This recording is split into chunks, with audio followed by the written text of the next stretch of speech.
श्याम सुंदर साथ आनंद यात्रा कड़वी वाणी विषय भारत भूमि अखंड भारत सर्वश्रेष्ठ भारत स्वर्ण युग। दो महान महाभीषण युद्ध हुए इस भारत भूमि में। भारत भूमि का हर कण हर मिट्टी, चाहे वो शहर हो, गांव हो या राज्य हो, खून से लथपथ है। रामायण काल में देखा जाए, मर्यादा पुरुषोत्तम राम में केवल सीता माता के लिए युद्ध लड़ा गया। महाभारत काल में देखो, जहाँ कुरुक्षेत्र केवल द्रौपदी के लिए लड़ा गया। विश्व के दो महान ऐसे युद्ध जिसका सोचने से भी डर लगता है कि केवल एक स्त्री के लिए, एक मर्यादा पुरुषोत्तम राम की स्त्री की विलासता और गिलचा भोग विलास के लिए रावण ले गया। दूसरी तरफ महाभारत काल में दुर्योधन और दुशासन कौरव अपनी सगी भाभी को भोग और विलास के लिए ले गए, अपमान के लिए। रामायण में भी रावण अपमान का बदला लेने के लिए सीता को ले गया, और महाभारत में दुर्योधन और दुशासन अपमान का बदला लेने के लिए द्रौपदी को ले गए। तो कहने का तात्पर्य जहां भी देखा जाए, हिंदुस्तान का जितना भी इतिहास है संपूर्ण खून से लथपथ है। केवल और केवल नारी को भोग और विलास का साधन समझा गया। नारी को क्या समझा गया? भोग और विलास का साधन समझा, उसको एक वस्तु समझा गया। केवल प्रमाण, आनंद, उल्लास और भोग और विलास। क्या नारी की कोई महत्ता नहीं थी? उस समय अहल्या थी, माता सीता थी, माता द्रौपदी थी। हम स्त्री को, नारी को माता कहते, बहन कहते, बेटी कहते, बहू कहते। तो क्या नारी के उस जमाने में कोई मूल्य नहीं था? क्या वो भोग विलास की ही चीज थी? क्या वो वस्तु थी?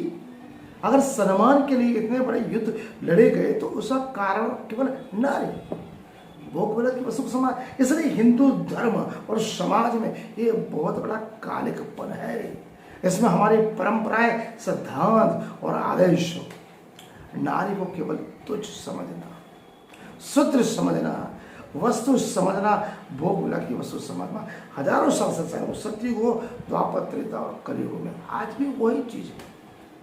एक स्त्री को माता, बहन, बेटी, बहू नहीं, केवल भोग विलास की वस्तु हम समझते हैं। इसलिए हमारा समाज और देश कभी उत्कृष्ट बन नहीं पाए, न बन पाएगा। पूर्व के जितने भी युद्ध हुए केवल और केवल युद्ध बनने का कारण विलास था, भोग और विलास और नारी का उपभोग करने के लिए बने। विषय है युद्ध का कारण विलास था। एक समय ऐसा था जब भारत आजाद होने से पहले हजारों छोटे बड़े राज्य में बटा हुआ था। ऐसा कोई राजा नहीं था जिसके राज्य में, जिसके दरबार में, जिसके अंतपुर में हजारों रानियां न। ऐसा होता था कि कभी कभी राजा को एक पतिव्रत, और मर्यादा पुरुषोत्तम ने क्या सिखा? एक पत्नी व्रत। लेकिन राजा क्या थे? एक से ज्यादा हजारों रानियां रखता था।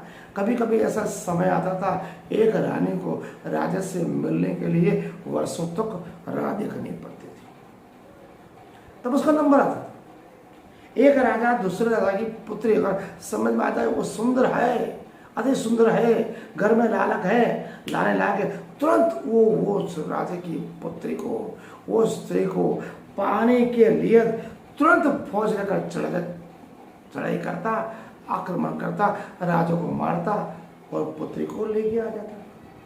कभी कभी तो राजा अपने विलासता के कारण, अगर उसकी सेना चाहे या ना चाहे, प्रजा चाहे या ना चाहे, देश चाहे या ना चाहे, अपनी केवल भोग विलास के लिए वो युद्ध करता। समग्र देश को, राज्य को, प्रजा को उसकी आदेश का पालन करना पड़ता। बाद में संपूर्ण उसकी युद्ध के कारण जो दुर्दशा होती वो प्रजा, राजा और सैन्य भुगतते। केवल नारी के लिए वो युद्ध अनिवार्य होता। देशी विदेशी शासकों ने यह समझा, यहाँ के राजा केवल भोग विलास, आनंद प्रमोद में मजे उड़ा रहे, सैन्य को कोई अनुशासन नहीं है, कोई अभ्यास नहीं है, किसी पे राष्ट्र प्रेम नहीं है, राष्ट्रपति समर्पण नहीं है, राष्ट्रपति अभिमान नहीं है। दूसरी बात, ये हिंदू धर्म में नात जात रंग वर्ण वेश और भाषा पाखंड पूर्वाज बाह्यकरण इतना बड़े पैमाने पे है, कभी वो एकजुट होने वाले नहीं है, एक सूत्र होने वाले नहीं है। हम कुछ भी कर सकते हैं। तो ये देश पराधीन भरा, आक्रमण की वजह, और आक्रमण की वजह बनी कौन? नारी, राजा की केवल भोगविलास और आनंद प्रमोद। इस पराधीनता के कारण भारत देश घोर विनाश की ओर चला गया। इसकी खामियाजा कितनी पीढ़ियों को भुगतना पड़ा। नारी का जीवन नरक के बराबर था। एक एक राजा जो हजार हजार रानियों रखता था, जब वो राजा मारा जाता, पकड़ा जाता, तो प्रजा त्राहिमाम त्राहिम हो जाती। दो विदेशी राजा थे, आक्रमणकारी प्रजा की औरतों की इज्जत आबरू लूटता, लोगों को सूली पे चढ़ाता, काटता, मारता और संस्कार विहीन बनाता। राजा पकड़ा गया तो उसकी हजारों स्त्रियां वो राजा के पीछे जौहर करती। जौहर का मतलब है आत्महत्या करना। कभी कभी राजघराना के अंदर विलासिता का प्रमाण इतना बढ़ जाता कि रानियों के बीच में स्पर्धा होती, एक दूसरे के प्रति षड्यंत्र रचे जाते, झगड़े होते, उसके कारण भी युद्ध होता, समग्र देश बर्बाद होता। कभी कभी तो ऐसा होता, राजा बुढ़ापे में उसके पुत्र और पुत्रियां बड़े होते, फिर उससे कमसीन औरतें, कमसीन कुमारी को ले आता।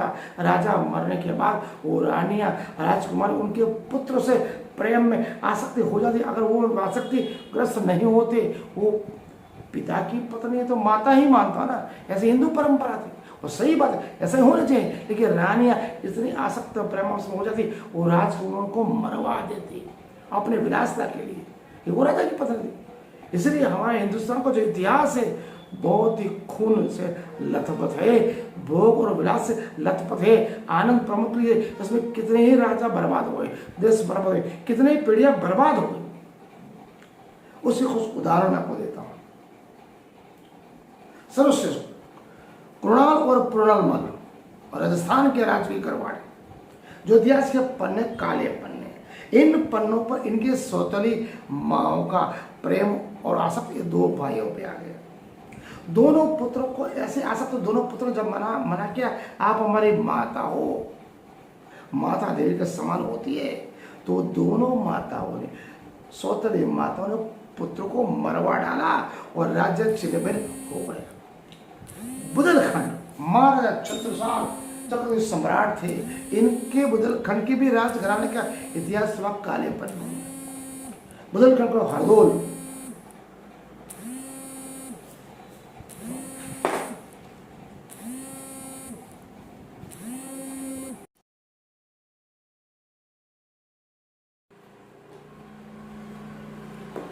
माता नारी होती है, बहन, बेटी, बहू और माता होती है। लेकिन कभी कभी क्या होता है, जब राजा मर जाता तो वो नारी आसक्ति प्रेमावश अपने बच्चों को मर डाला। बुदेलखंड के हरदोल का किस्सा सबसे सर्वश्रेष्ठ भारत भूमि में। उसको देवपुत्र, माता के प्रति आदर सम्मान देने वाला पुत्र गिरा गया, जो आज देव पुरुष की तरह पूजा जाता है।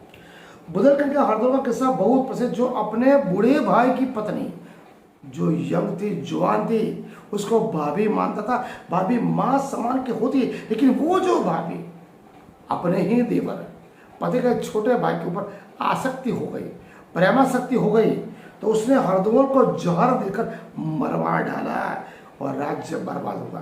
कहने का तात्पर्य, हिंदू धर्म में युद्ध के कारण राजा अपने स्वयं के आनंद प्रमोद और भोग विलास के कारण कितनी ही भी नारियों का जीवन नरकाकार में डाल दे।